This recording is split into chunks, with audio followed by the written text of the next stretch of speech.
o'tib ketayotganingizda shundoq kirib maqtab qo'ying dedimda. Ya'ni o'sha ham ishlardi kerak o'zi, misol uchun.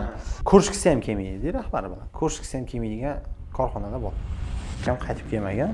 Sen menga qiziqmassan degan tashqaridan chiroyli ko'rinadi, liboy narsa. O'sha 3 oylik, 2 oylik kurslarni tugab, men robman deb kelayotganlar ham yo'q emas-da, lekin o'qigan bilimi, yana qo'shimcha yana nimadir olganlardan tashqari uni 30 ta kursdoshi bo'ladi. Birinchi bor. Faqat o'sha yaxshi kadr bo'lib kirish kerak, o'sha tayinlanib mana qilish kerak. Shu zo'r pul qancha pul o'sha? Assalomu alaykum hammaga. Ushbu kasb ortida loyihasini birinchi sonida ko'rib turganimizdan juda ham xursandmiz. Loyihaning nomi o'zi eshitilishidan ham ma'lum. Maqsadimiz, bu loyihadan maqsadimiz qisqa qilib aytganda, turli xil soha vakillarini mehmon sifatida o'zimiz o'sha studiyaga tashrif buyurishlarini so'rab, kelganlardan keyin o'sha qaysi soha bilan shug'ullansalar, o'sha sohani mashaqqati, qiyinchiliklari va erishsa bo'ladigan yutuqlarini ochib ko'rsatib berish. Bugungi mehmonimiz bizning yaqin do'stimiz Ahmadaliyev Xo'jakbar Urban Doors kompaniyasini sotuv bo'limi rahbari bo'ladi. Assalomu alaykum hammaga. Ismim Xo'jakbar, familiyam Ahmadaliyev, Urban Doors kompaniyasida savdo bo'limi rahbari bo'lib faoliyat yuritib kelamiz. Yaxshi. Endi Xo'jakbar bilan o'zi oldindan tanishmiz, o'shaning uchun birinchi mehmon sifatida tashrif buyurishlarini iltimos qilib so'radik. Shunga suhbat davomida sansirab gaplashaveramiz. Erkin bizda bunaqani nima deydi, senzura, qanaqadir cheklovlar yo'q, erkin suhbat, bemalol gaplashaveramiz. Shunisi ham yaxshi bo'lsa. Shunaqa. Xo'jakbar, nima gap endi? Qanaqa bo'lyapti ishlar, hayot, o'zi umuman olganda tashrif buyurganing uchun avvalambor rahmat. Rahmat sizlarga taklif uchun. Qisqacha yana o'zing haqingda, kompaniya haqida ozgina gapirib bersang. Xo'p, o'zim haqimda ozgina qisqacha aytib ketadigan bo'lsam, yoshim 27 da Urban Doors kompaniyasida savdo bo'limi rahbari lavozimida ishlab kelyapman. Xo'p, bu kompaniyagacha bir ikkita katta kompaniyalarda boshqa lavozimda ishlaganmiz. Endi bu kompaniyada savdo bo'limi rahbari bo'lib ishlayapmiz. Bu kompaniyaga kelgungacha Koordinar avtomobil g'iloflarini ishlab chiqaruvchi kompaniyasida viloyat menejeri bo'lib ishlaganman. Undan keyin Barra 24 go'sht yetkazib berish kompaniyasida aynan shu bitta kompaniya ostida faoliyat yurgizgan, ikkala kompaniya. U yoqda savdo bo'limi rahbari bo'lib ish boshlab keyin bu yoqqa o'tganmiz. Hozirgi paytda Urban Doors kompaniyasida ishlab kelyapmiz. Boya aytganimdek, Urban Doors kompaniyasi asosiy faoliyat turini qisqacha aytib ketadigan bo'lsam, Xitoy mamlakatidan metallitskiy, ya'ni temir eshiklarni olib kelib sotish bilan shug'ullanadi. Xo'p, endi mana boshlab oldik, xudo xolasa. Avvalambor endi bizning maqsad shu har bitta kasbni qanaqa qilib kirib borish, unda keyin qanaqa maksimal yutuqlarga erishsa bo'ladi, nimalarga erishsa bo'ladi, qanaqa imkoniyatlar bor va shu bilan birgalikda qanaqa qiyinchiliklari bor, o'shalarni ham gaplashib o'tamiz, xudo xolasa. Mavzuni sekin boshlaydigan bo'lsak, o'zi umuman sotuv bo'limi rahbari bo'lish bu juda ham katta mas'uliyat-da. O'zimizdan chunki sohada yaqin ishlaymiz, marketing yo'nalishi bo'yicha. Juda ham katta mas'uliyat, chunki umuman kompaniyani почти yuragi hisoblanadi. Polni o'sha оборотga tushadigan pullar, kompaniya o'sha tirik qolishi, bozorda turishi va hokazo. Endi sotuv bo'limi rahbari bo'lgandan keyin umumiy ob'yomga baribir xolisam yo'q o'sha odam javob beradi. Bu lavozimgacha hozir yana kelamiz. Umuman olganda mana shu sohaga qiziqayotganlar qayerda o'rgansa bo'ladi, qanaqa qilib o'zi kirib qolgansan, bu sohaga yo'nalishga qanaqa qilib kelib qolgansan, nima sabab bo'lgan, shular haqida ozgina gaplashsak boshlanishiga. O'zi mana shu sohaga kirib kelishim ham o'zi sal qiziqroq bo'lgan.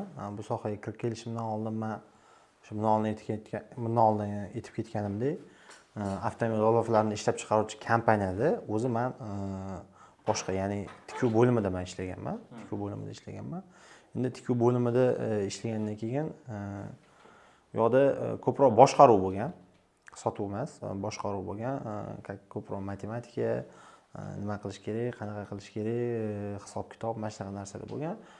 Sotuv sohasida ham shunaqa-yu, hech kim bilan hech qanaqa narsani kelishmaysan, hech qanaqa narsa sotmaysan, hech qanaqa narsani baytlashib, kelishib, hech qanaqa narsa bo'yicha hech kimdan hech narsani so'rab ola olmaysan. Bu yoqda bo'ladigan bo'lsa, tikuv bo'limidagi holatimiz qanaqa bo'lgan?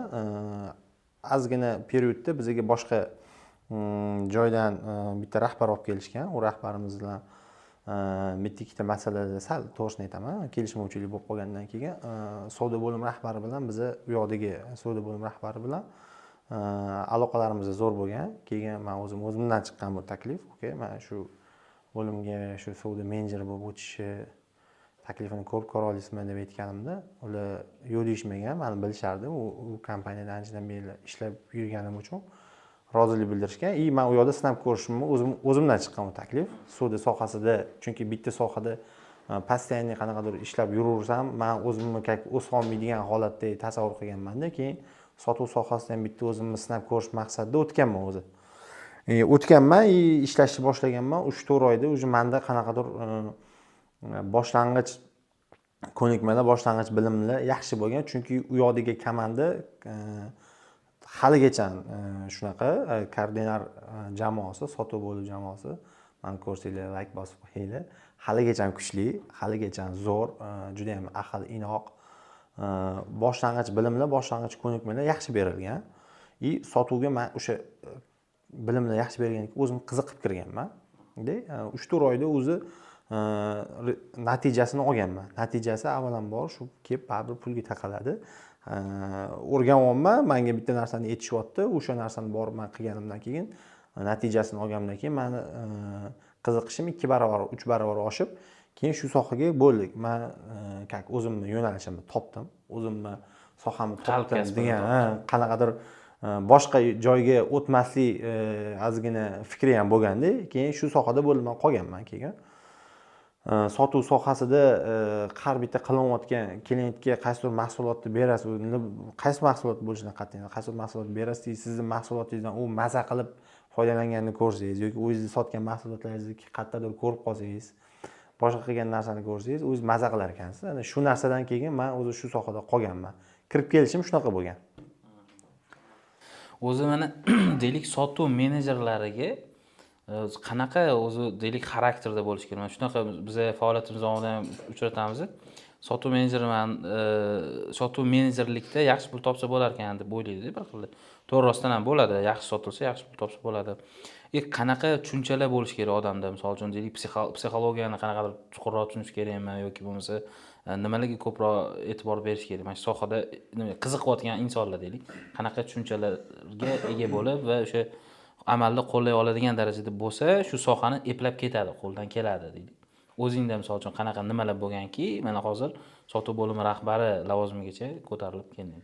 Xo'p, sotuv bo'limi menejeri bo'lish uchun avvalambor xoh o'g'il bola bo'lsin, xoh qiz bola bo'lsin, farqi yo'q, o'g'il bola bo'ladimi, qiz bola bo'ladimi. Birinchi o'rinda u yerda asosiy kerak bo'ladigan bo'lsa, ko'p mana Toshkent shahrida, o'zi O'zbekistonda sotuv bo'limi menejerlarga bozorda talab qanaqa? Bozorda talab hozirgi holatda ham, oldin ham talab juda yuqori, haligacha yuqori. Bundan keyin ham menimcha yuqori bo'lib turadi. Chunki bu soha har doim kerakli soha, har doim ishlash kerak, odamlarga kimdir narsa sotish kerak, boshqa qilish kerak. Onlayn bozor kirib kelayotgani bilan endi bizning yo'nalishimiz baribir B2B segment bo'lganligi uchun bu sohada baribir savdo menejerlari kerak bo'ladi. Talab juda yuqori. Endi qandoq kirib kelsa bo'ladi, nima kriteriyalar bo'lish kerak degan savolga, xo'p, birinchi men hamma shu sohaga kirib kelmoqchi bo'layotgan odamlarga maslahat bermoqchiman. Xarakteri juda ham mas'uliyatga qanaqadir nagruzka beriladi-yu, bosim. Bosim. Davleniya. O'zini xarakteri ozgina bosimga, kuchli, ozgina emas, kuchli bosimga tayyor bo'la oladigan bo'lsa, shu sohaga kirish kerak deb o'ylayman. Chunki bu soha bosim stresslari qiladigan, juda ham ko'p, juda bosim ko'p bo'lgan soha. Agar shu sohaga kim qiziqsa, mana shunga bardosh bera olaman desa, keyin kirish kerak. Bu eng katta kriteriyasi. Eng katta kriteriyasi. Qolgan foizi bu 20, misol 80% deb hisoblaydigan bo'lsak, qolgan barcha hozir undan keyin aytadigan narsalarim 20% ga kiradi. Xo'p, qolgan narsalarga nima kiradi? Bo'ldi. Xo'p, kirishimli bo'lish, savdo menejeri kirishimli bo'lish kerak. Yangi borayotgan mijoziga u xoh B2B yo'nalishi bo'lsin, B2C bo'lishi mumkin. yangi borayotgan do'kon bo'lishi mumkin, qaysi bir mijoz bo'lishi mumkin. Shu joyda ozgina B2B, B2C ni ham tushuntirib ketaylik. Misol birinchi marta eshitayotganlar bo'lishi mumkin. Xo'p, B2B yo'nalishi, xo'p, o'zimizda ishlab kelayotgan B2B yo'nalishdan aytib ketadigan bo'lsak, B2B yo'nalishi bu xalq tilida aytadigan bo'lsak, optim yo'nalish. Ya'ni biza ulgurji savdo. Biznesdan biznesga. Biznesdan biznesga, ya'ni ma'lum bir korxonadan ma'lum bir korxonaga qaysidir mahsulotni sotish bu B2B yo'nalish. B2C yo'nalishi bo'ladigan bo'lsa, uni ham soddaloq tushuntirgan bo'lsa, qaysidir korxonadan qaysidir misol uchun deylik do'konga, oxirgi iste'molchini o'ziga yoki misol uchun uy sotish B2C yo'nalishi hisoblanadi. Mashina sotish B2C, avtosalonga borib qaysidir mashina sotib olsangiz, bir dona mashina sotib oladigan bo'lsangiz, misol uchun siz u B2C yo'nalish hisoblanadi. Ya'ni shu farqi shunaqa. B2B bilan B2C ning yo'nalishi shunaqa. Endi boyagi savolga qaytadigan bo'lsak, boyagi savolda aytilgandek, qanaqa kriteriyalar bo'lishi kerak? Birinchi o'rinda shu bosimga chidamli bo'lishi kerak, ikkinchi o'rinda kirishimli bo'lishi kerak, uchinchi o'rinda hozirgi mana bozor talablaridan bittasi juda ko'p yoshlarimizda ba'zi bir joylarda o'zimda ham qiynalaman. Misol uchun menda ham IELTS-da, misol uchun rus tilida misol uchun bo'lgan qiynaladigan joylarimda ham misol uchun to'g'rilagan qaysi joylarni to'g'rilaganman, qaysi joylar o'rgangan joylarim bor. Lekin til bilmaslik. Til bilish kerak, kirishimli bo'lish kerak, bosimga chidamli bo'lsa, qolgan kriteriyalarni любой kompaniyaga borganingizdan keyin o'zligini sistemasiga qarab moslashtirib olish oladi. Agar sizda mana shu 3 ta yo'nalishdan qaysi biridir bo'lmasa yoki вообще bo'lmasa, boshqa kasbni menimcha tanlab o'rganishingiz ma'qul. Tushunarli. Xo'p, endi shunchalik stressli soha ekan bu kirishing ekan, misol uchun. Deylik, sal bo'rtiribroq endi aytdim men. Endi nimaga unaqa deb aytayapman? Ko'pchilik savdo yo'nalishida ishlaydigan odamlarni вообще zo'r pul topadi, вообще mazza ularga keladi, sotadi, pulini oladi, ketadi degan tushuncha bo'ladi, lekin unaqa emas. Bu soha mana bunaqa narsa-da. Bu joyda mana tashqaridan chiroyli ko'rinadi, любой narsa. Farqi yo'q. Qaysi yo'nalish bo'lsin, biz ham qaysidir yo'nalishlarni tashqaridan chiroyli ko'rinadi, uni ichiga kirib ko'rmaguncha bilmaymiz. Eshikning orqasidan borib eshikdan kirsak, keyin bilamiz. Shuning uchun men bu narsani aytib ketyapman. Juda ham stressli deganim B2B yo'nalishi, men B2C yo'nalishida pashti ishlamaganman. Pashti bilmasam ham kerak. B2B yo'nalishini men hozir tushuntirib ketyapman. B2B yo'nalishida shunaqa. Endi sal qaysidir joylarda bo'rtirib aytgan bo'lsam, bosim deganim savdo bo'lim rahbarlari tomonidan menejerlar tomonidan, mijozlar tomonidan menejerga bo'ladigan qaysidir psixologik anaqalarda o'tda bolalar depressiyaga ko'pincha tushib qoladi. Keyin mana bu odamda mana shunaqa narsa bor-da, mana xotirjam bo'lsa, uyi xotirjam bo'lsa, oilasi xotirjam bo'lsa, keyin ko'chadagi ishlarini, ishxonadagi ishlarini bitira oladi-da. Bitta o'yi bu yoqda, bitta o'yi bu yoqda bo'ladigan bo'lsa, unda ishlari yaxshi bo'lmaydi. Shuning uchun hamma joydan bosim bo'laversa ham indamay ishini qilaveradigan bolalar bo'lsa, unda zo'r pul topadi demoqchiman men. Ya, tushundim uni. Prosta aytmoqchi bo'lganim, deylik, mana hamma shu stresslarga, bosimlarga chidadi. Nech pul topsa bo'ladi endi bu sohada o'zi deylik, maksimal, minimal. Endi sotuv menejeri hali roblikka chiqmadik. Hozir roblikka yetib kelamiz. U boshqa savollar bor. U bo'yicha pastdan endi chiqib kelamiz-da, sotuv menejeri. Baribir o'zi umuman olganda rukovodитель отдел продаж bo'lishi uchun как sotuvchi bo'lib chiqish kerakmi обязательно yoki hozir misol uchun hozirgi paytda hech kimga sir emas, ropligiga o'qitadigan kurslar ham ko'payib ketdi misol uchun. Yo'q, hop, mana shu savolga bitta qisqacha javob beray. Yana bitta qo'shimcha qilib ketmoqchiman. O'sha 3 oylik, 2 oylik kurslarni tugab, men robman deb kelayotganlar ham yo'q emas-da, lekin ana amaliyotga qo'yilgandan keyin unaqa katta nima deyishni deyarli natija qilib bera olmaydi. Hammasi bazaviy nazariy ma'lumotlar. Mana, hop, tushundim, yaxshi savol berdingiz. Shunaqa bozorda shunaqa anaqalar ko'p, firmalar ko'p, o'ziga shunaqa bolalarni olmoqchi bo'lgan, o'zini shunaqa taklif qilayotgan bolalar ham ko'p, lekin mana hozir men qisqacha javob beraman. Qassob hamma biladi nima ish qilishini. Qassobda umrida biror marta bitta ham mol so'ymaganda, lekin mol so'yishi hamma kriteriyalarni o'rganib chiqqan. Telefonda o'rgangan, kimdirni ko'rib olgan, boshqa, lekin biror marta mol so'yib ko'rmaganda, Shunda bitta joyga borib, o'sha qushxonaga, qassobxonaga borib, "Men mol so'yaman. Men qassobman" desa, hamma qo'liga pichoq beradi. "Boy so'ychi" deydi. O'sha vaqtda kelganda u bilinib qoladi. Ya'ni o'sha savolingizga javob shunaqa. Hozirgi paytdagi o'sha aytilayotgan, "Men bilmayman, men ko'rmaganman, hech kimga aniqamam yo'q bu yerda. Men siz aytayotgan o'zini shunaqa taklif qilayotgan roplarni men bilmayman, ko'rmaganman." Bizda misol real bo'ldida, bir xil loyihalarimizda bolalar keladi, qaysidir kurs tugatgan. Kurs tufayli aytmayman kimligini. Kursni tugatgan, amaliy anaqasi yo'q, tajribasi yo'q. Imенно ropli bo'yicha sotuv menejeri bo'lib ishlagan bo'lishi mumkin, lekin xohlaymizmi yo'qmi, baribir ikkalasi ikki xil narsa. Hop, sal chuqurlashib aytib beradigan bo'lsam, mana misol uchun jarayon ketyapti-da, u yerda sotuv jarayoni ketyapti. Sotuv jarayonidagi bitta muammo chiqib qoladi. Misol uchun qaysidir mijoz qanchadir mahsulotingizni olgan, unga kattaroq summa bilan do'g'or qilib qo'yilganda, lekin qaysidir qismini olganda, qaysidir qismini olmagan. Endi u bo'ldi, menga mahsuloting yoqmay qoldi, bo'ldi do'g'or atmen qilaman deydi, bo'lma mahsulotingni ham vazrat qilaman deydi, bo'ldi yoqmaydi, menga kerak emas, qaytarib yuboraman deydi. Mana shunaqa vaziyatlar bo'lib qoladi. Mana shunaqa vaziyatga u inson tushmagan. U kursda unaqa muammoga yechimni, praktika yo'q-da, unaqa kursda unaqa joyi yo'q o'zi vobsheta. Endi o'shunaqa vaziyatda kim o'tdi anaqadan chiqib keta oladi, vaziyatdan chiqib keta oladi desangiz, o'tda o'sha jarayondan o'zi boshida o'tkazib, o'sha muammodan chiroyli chiqib ketgan odam o'zi o'tkaza oladi-da. O'zi umrida biror marta hech kimga hech narsa sotmagan, mana bunday bitta daftar bo'lsa ham sotmaganda, kelib o'zidan kuchli menejerlarga qanday sotishni o'rgata oladi. Ana shu savol turadi-da u yerda. Ya'ni o'zi qilmagan ishni birovga o'rgatish, o'zi umumiy olib qaraganda ham o'zi sal noto'g'ri ish deb o'ylayman-da. O'zi agar qilib turgan bo'lsa, u zo'r bo'lsa, qila oladi. Endi bir xilgilar bor, misol uchun. O'zi zo'r menejer bo'lishi mumkin, top menejer bo'lishi mumkin, lekin top anaqa rob bo'la olmaydi deb o'ylayman men uni ham. Bir xilgilar shunaqa bo'ladi. Bir xilgilar o'rtacha sotuvchi bo'ladi, lekin o'zi roblikka o'tgandan keyin kuchli rob bo'lib ketishi mumkin. U endi u komandasiga, boshqaruv strategiyasiga ham bog'liq. Endi u chuqurlashtirilgan narsa.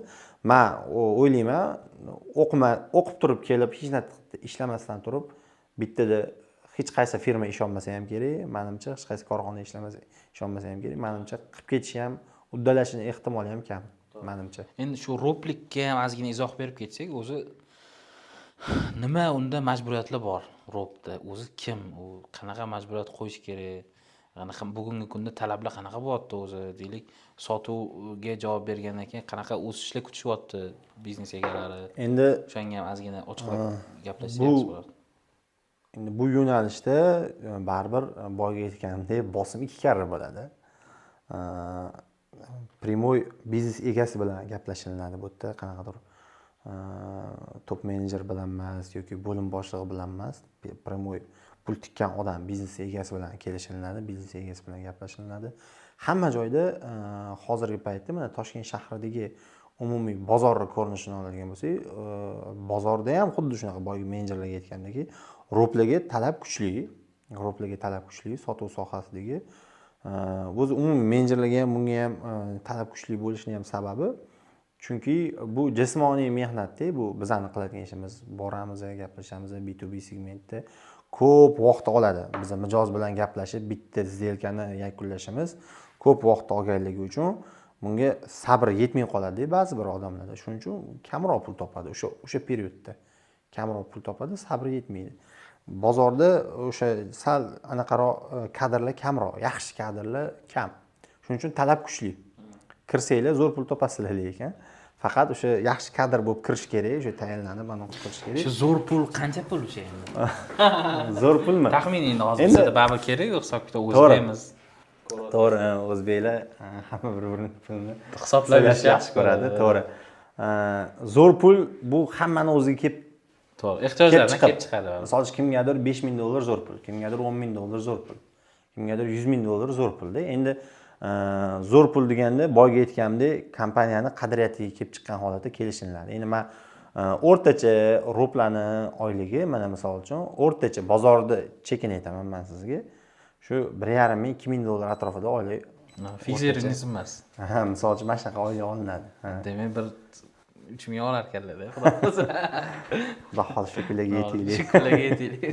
Yaxshi, mayli, barakasini bersin. Endi baribir o'zbeklarimiz bizani ko'ryapti, endi bilmadim, ko'rishi mumkin yoshlar, balkim endi shu sohaga qiziqqanlar yoki YouTube'ga kirib prosta robkim nima deb poisk bersa, balkim chiqib ko'rayotgan bo'lishi mumkin. O'shanga kelajagingiz bor ekan, bosib o'rganib ishlash kerak.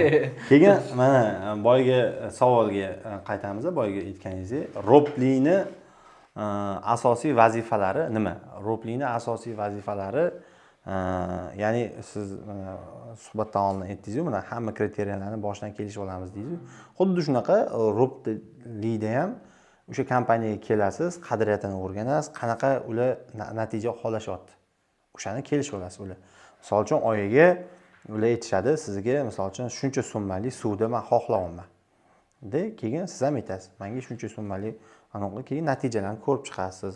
Shundan oldin o'zi shunaqa suvda bo'lganmi, o'zi shunaqa qilinganmi, mahsulot talabga javob beradimi, mahsulot skladda qancha turibdi, skladni birinchi tekshirishingiz kerak. Keyin bozorda ostatkasi bo'lishi mumkin, qanaqadir joylarda ostatga tashlab beriladi, kimdirlar bemalol realizatsiyaga ishlaydi, qaysidir hamma firmalarning baribir erkatoylari bo'ladi-ku, hamma firma erkatoy mijozlari bo'ladi-ku, shunaqa o'shalar bilan hamma yo'nalishlar bilan tanishib chiqqandan keyin bu aniq bo'ladi. Ya'ni nima talablarda, hamma joyda talab o'zi bir xil, ya'ni savdo qilish, korxonaga pul olib kelish, lekin kriteriyalar, yo'nalishlari ozgina sal boshqacharoq bo'lib qolishi mumkin. Misol uchun kimdir aytadi, "Men deydi, umuman realizatsiya bizda yo'q" deydi. Bizda faqat naqd deydi. Pul berasan, pul o'tkazasan, bo'ldi skladdan san yuking chiqib ketadi. Kimdir aytadi, "Bo'ldi, men senga deydi, menimcha vaqtga tashlab beraman" deydi. Menimcha vaqtga tashlab beraman deydi. O'sha vaqtda, ya'ni mahsulot beriladi, qanchadir vaqtda u bo'lib to'lab beradi. Misol uchun shu. Endi robni asosiy vazifasi qo'lida nechta misol uchun menejer bo'ladigan bo'lsa, deylik, qisqa qilib aytadigan bo'lsam, o'shalarni hammasini oylik plani, ya'ni oylik savdosini 100% bajarishiga ko'maklashish, yordam berish, o'shalarni nazorat qilish. Ular 100% bajarsa, shunda savdo bo'limi 100% natijani bajargan hisoblanadi. O'zi ham 100% shu natijani bajargan bo'ladi. Qachonki qo'ldagi hamma menejerlar 100% bajaradi, o'zimlar 100% bajargan bo'ladi. Shunaqa. Xo'p, yaxshi.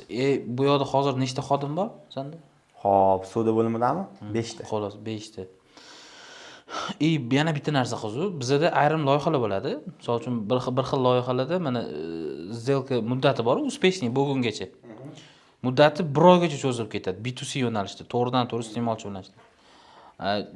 Produktning o'zi murakkabda, bo'lishi mumkin mana qurilishlarda ham shunaqa-yu. Bitta odam uy sotib olguncha oradan qancha bir 6 oy vaqt o'tadimi, 5 oy o'tadimi? 2-3 yil ham o'tadi, balki uy tayyor bo'lishi kerak. Uy tayyor bo'lishi kerak. Yo'q, tayyor uy sotilayotganda ham-da, misol uchun agar tayyor uy sotayotgan odam ham ayrim insonlar bor, bir umrida bir marta uy sotib oladi. Bir xil umuman sotib olmaydi-da. Shunaqa. Ya'ni aytmoqchimanki, produkt murakkabroq. Ya'ni aytmoqchiman, yoki mana klinika sohasida ham. Hozir mana xohlaymizmi yo'qmi, baribir anaqa check-up sotadigan klinikalar ko'payib ketdi. Ya'ni kompleksni yechim, sani misol uchun qanaqadir muammo bo'layotgan bo'lsa, kelinglar, bizda check-up bor, shu kompleks. Uni cheki qimmat, xohlaymizmi yo'qmi? 5 million, 10 million, 20 million sotishyapti. Unaqa joylarda baribir xohlaymizmi yo'qmi, baribir o'sha biror bir сделкani yopishga, успешный qilgungacha vaqt o'tib ketadi. Bo'lishi mumkin 1 oy, 1,5 oy va hokazo. Endi B2B da undan ham qiyin. Misol uchun B2B da undan ham qiyin. Chunki u yerda уже iste'molchi emas, biznes egasi bo'ladi, уже boshqa уровеньda gaplashish kerak, boshqa уровеньda kommersiy предложение berish kerak va hokazo.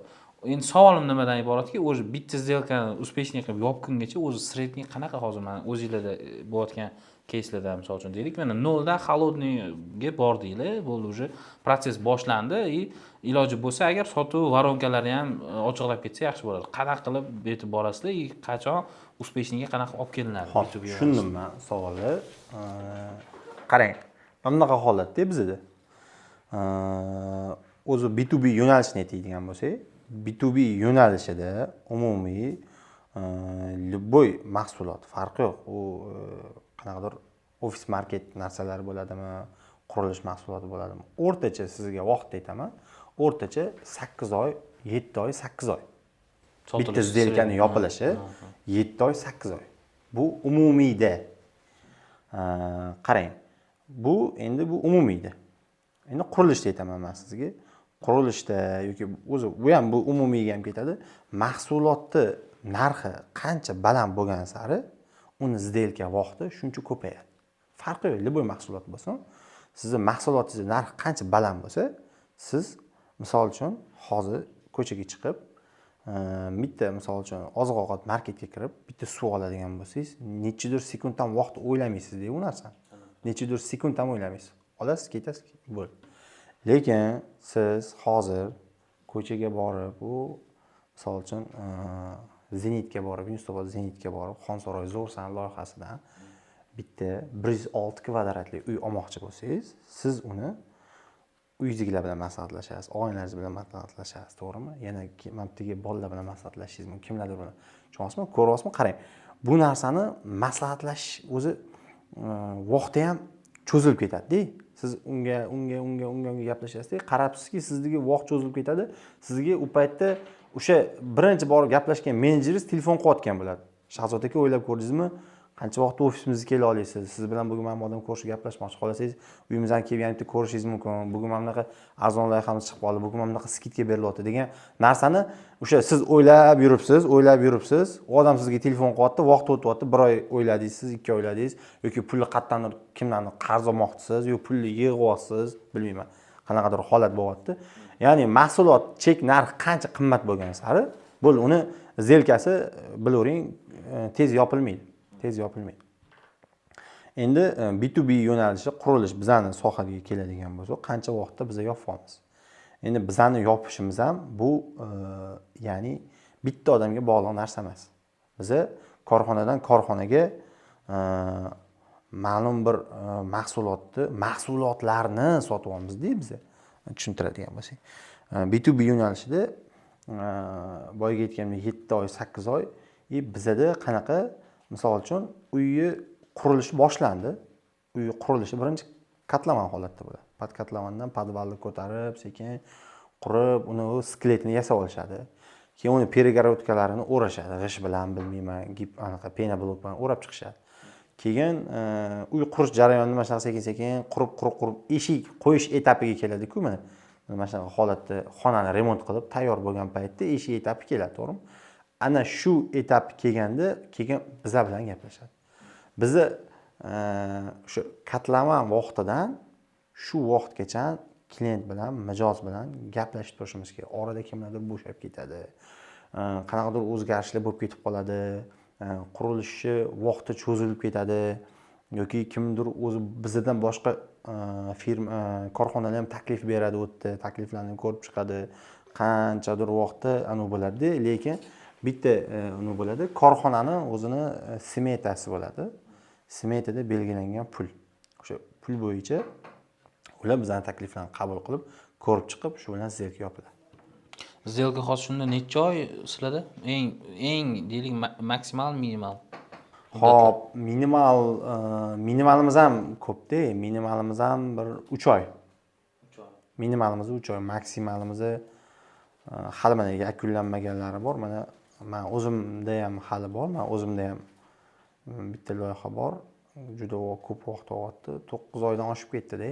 10-oyda hozir. Deylik, mana shunaqa holatlarda oxiri newspechni tugaganlari ham bormi? Deylik, 1 yil o'sha o'zinglarni eslatib yurasizlar, telefon qilib, xabar olib, rasilka qilib, SMS hokazo newspechni razrabotka qilib yurasiz. Endi siz uni razrabotka qilmasangiz, sizdan boshqa korxonalar ham bor-da. Mana shunaqa. Sizdagi taklifi mana misol uchun mendagi taklifni boshqa birov bera olishi mumkin.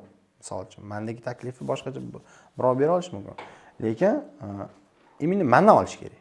Chunki men o'sha yerga aytganingizdek 1 yil vaqtimni sarflab qo'yganman. Lekin u firmaga berib yuborishini bitta misol uchun taraf bo'lishi mumkin. Kerakli odam bilan gaplashmagan vaqtda bo'lib qolishi mumkin-da. Misol uchun siz ishing etapini hal qilmaysiz-da, men siz bilan gaplashib yuraman. Da, mana shu yomon narsa. Misol uchun kerakli vaqtda, LPR emasda, kerakli joyda, kerakli odam bilan gaplashish kerak bo'ldi. Shunaqa urib ketadigan korxonalar ham bor, lekin shu keladi 1 oyda yoki 10 kunda tars zilkani yo'q. Tayyor uje qizdirilgan, sotib olishga tayyor. Sotuv varonka deb hisoblaydigan bo'lsak, uje u sovuq paytdan unga eshik etapini tushuntirasiz, misol uchun любой mahsulot deylik, boshqa mahsulot. O'sha mahsulotingiz haqida ma'lumot berasiz, yaxshi yomon taraflarini aytasiz, minuslarini aytasiz, plyuslarini aytasiz, boshqalarda qanaqa bo'lyapti, sizda qanaqaligini tushuntirasiz.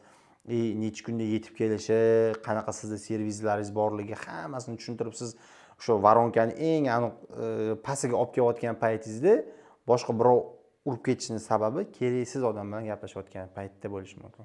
To'g'ri, bu ham bitta ehtimol. Savdo bo'lim rahbari nimaga kerak? Ana shu jarayonlarni nazorat qilish. Ya'ni o'sha 3 oy, 5 oy vaqtini ketkazayotgan odam o'zi o'sha odammi yo'qmi o'zi? O'sha kerakli odammi yo'qmi? Shu narsani nazorat qilib turish uchun, shu jarayonlarni kontrol qilib, to'g'ri yakunlashga yordam berish uchun kerak. Deylik, shu joyda menda savol tug'iladi. Deylik, men sotuv menejeriman. Rob bo'lsangiz, misol uchun, deylik, men gaplashayotgan odamim birinchi o'rinda sotuv voronkasi deb oladigan bo'lsak, trafik qayerdan keladi? Misol uchun, men qayerdan topaman o'sha insonning raqamini? U kimdir beradimi, yo target yoqiladimi, yoki bir qanaqadir холодный звонок qilishimiz kerakmi? Birinchi o'rinda shu trafik oqim qayerdan keladi? Mijozlar bazasi qayerdan keladi? Men o'sha mijoz manikiligini, haqiqatan o'sha maqsadli auditoriyamligini men qayerdan nimadan ajrataman? Misol uchun, deylik, shunaqa holatlar bo'lishi mumkin-ku, ariza qoldirdi, deylik, kelib tushdi, men bog'lamoqman, men bilan xuddi как бы biznes egasidek yoki CEO da, ya'ni qaror qabul qiladigan odamdek gaplashyapti. Uni men qanaqa qilib filtrlayman? Qayerdan men ajrata olaman o'zingizda bo'layotgan keyslar misol? Xo'p, endi qarang, men sizga bitta narsa aytay. Bu hamma yo'nalishda har xil. Mana misol uchun oziq-ovqat do'konlari deb aytadigan bo'lsa, oziq-ovqat do'konlari yo avtoaksessuar do'konlari, umuman do'kon deylik, mana siz do'koningiz bor, men korxonaman, qaysidir firmaman, sizga mahsulotimni sotmoqchiman. Unaqa bo'ladigan bo'lsa, trafiklar qayerdan olinadi? Sizga rayon belgilab berilgan bo'ladi. Sizga deylik, Yakkasaroy rayon. Yakkasaroy rayonida oldin ishlagan yoki hozir ishlab turibdi boshqa rayonda, Yakkasaroyga keladi, sizni o'sha yerdagi hamma do'konlar bilan bundoq yurib tanishtirib chiqasiz. Nechta do'kon bor deylik, u yerda 50 ta do'kon bor. 50 ta do'kondan 30 tasi potensial do'konlar, 20 tasi xalastoy do'konlar. Ularga kirganingiz bilan unaqa ko'p mahsulot sota olmaysiz yoki sizdan oldingi menejer ham sota olmagan. Sizga o'sha territoriyani yaxshi tanishtirib chiqadi, Yakkasaroy rayonidagi do'konlarni tanishtirib chiqadi. Keyin sizga, ya'ni u vaqtda siz o'sha odam bilan shogird bo'lib yurgan bo'lasiz, Yakkasaroydagi odam bilan ish o'rganuvchi bo'lib. Ish o'rganuvchi bo'lib yurasiz, u sizga qanaqa zelkalarni ko'rsatadi, mahsulot qanaqa taklif qilish kerak, ya'ni qadamlari bor-da o'zini. Yo'q, men uni tushundim. Men savolim nimadaki? Mana Urban Dorsda ishlayapsizlar. Bizanikini aytyapsiz. Qayerdan keladi trafik? Misol Urban Dorsda. Bizada. Qayerdan topaman? Sotuv menejeriman. Ishga keldim. Menda misol uchun обработка qilishga yo'q. Qayerdan keldi? Bizada mana qarang, bizada ish ofis emas. Xolasi ish ofis emas. Bizada ish bu ko'chada. Ya'ni territoriyada. Menejerlarni ish vaqti ertalab misol uchun 9 dan boshlanadi. 9 da ofisga kelinadi, ofisdan keyin hamma territoriyaga chiqib ketadi. Aytgandek, territoriya bor hammada. Shu territoriyaga chiqib ketadi. Territoriyadagi bu unaqa bizada topish qiyin emas. Hamma joy qurilish. To'g'ridan qurilishga borasiz, qurilishga o'zingiz taklif qilasiz. Tanishtirasiz. Men shu Urban Dors misol uchun jamoasidagi palonchi pistonchiman, shunaqa takliflarim bor. U taklif bo'yicha sizga birinchi aytilinadigan ne только bizada, bizadan boshqa deylik korxonalarda ham siz birinchi borsangiz, u yerda ishingizda siz axrani kutib oladi. Qurilish ishingizda axrani kutadi. Siz o'zingizga kerakli odam chaqirasiz. Deylik, snabjeniya bo'limi, ta'minot bo'limi sizga kerakli odam. Ta'minot bo'limi bilan menejerlar to'g'ridan-to'g'ri ishlaydigan bo'lim. O'sha bo'limdagi odamni chaqirasiz, u sizga bo'lib tashab ket narsalaringni men sizdan ko'rib chiqib aytaveraman deydi. Bu javob bo'ldi, ukam qaytib kelmagan. Menga qiziqmasdan degan o'zbekcha, ya'ni tushunchasi shunaqa. Ya'ni jaydaricha aytadigan bo'lsak shunaqa.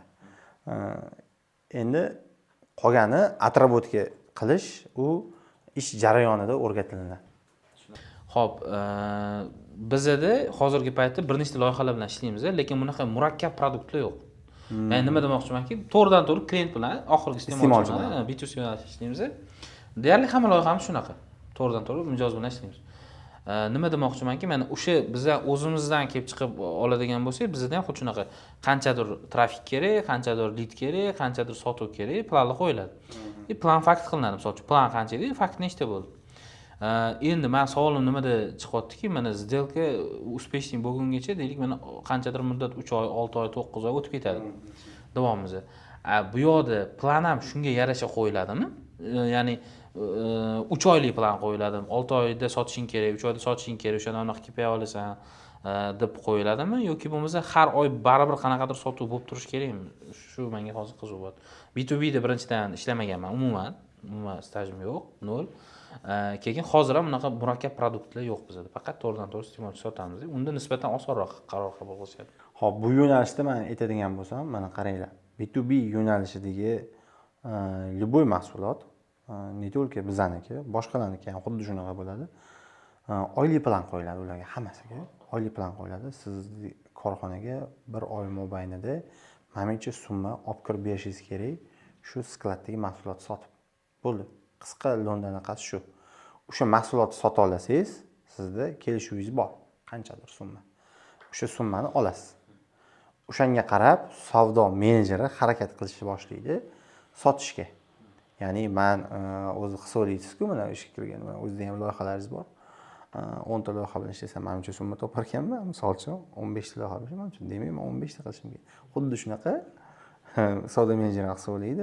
Demak menimcha qurilish kompaniyasiga men bunaqa narsa sotsam, demak menda oyligi menimcha bo'ladigan hisob-kitob aniq hisoblab berilgan bo'ladi. Endi KPI u summalar bo'yicha hozir ayta olmayman, lekin shunaqa hisob-kitob orqali hamma firmalar shunaqa ishlaydi. Oyma-oy baribir topshirish kerak. Oyma-oy topshiriladi, u aniq. Endi men savol boshqacharoq beraman. Deylik, mana o'rtacha hozir sizlarda yo bozorda B2B yo'nalishida bitta sotuv menejeriga nechta сделка успешный bo'lish kerak o'rtacha bir oyda? Qancha yopish kerak? Nechta yopish kerak? Endi u qancha pul topishiga bog'liqda. Mana men aniqona shu holat bo'ldi. Ishxonamizda bitta bola sotuvini qilmayotgan ekanda. Men aytdimki, nega qilmayapsiz? Sotuvingiz kam desam, yo harakat qilyapman, yo bu yoqda betdilar. Yani yoshlar mendan katta. Keyin yo'q, harakat qilyapman. Yo safety pul ko'p ekanda dedimda, keyin hazillashib shunaqa deb qo'yaman bir xil paytda. Savdo bo'limidagi bolalarga. Ya'ni menga xarajatlarimga oyiga qanchadir summa kerak, o'shanga yarasha harakat qilaman. Ya'ni shunaqa. Lekin savdo menejerlariga qaytadigan bo'lsak, savdo menejerlarida ham xuddi shunaqa. Bir oyda o'zini fiksirованный qanchadir summa ishlatish kerak. U oilasiga, ro'zg'origa, qanaqadir o'zining boshqacha xarajat, mashinasiga, qanaqadir xarajatlariga pul topish kerak. O'shanga yarasha harakat qiladi-da, сделкani yopadi. Lekin bizda minimalniy chek bor. O'shandan kam yopsa, biz u bilan kerak bo'lsa xayrlashadigan anaqamiz bor. O'shandan kam bo'lmasligini nazorat qilib turamiz. Lekin undan tepasi u odamning o'zining xohishiga bog'liq. Ya'ni korxonaga zarar yetkazmaydigan darajada сделка qilayotgan bo'lsa, biz unga yo'llarini ko'rsatamiz. Siz mashinchadan ko'proq qilishingiz kerak. Shunda yaxshi aniq qilasiz deb raqamda ko'rsatsa berilsa, baribir odamning ko'ziga yaxshi raqamlar ko'rinadi.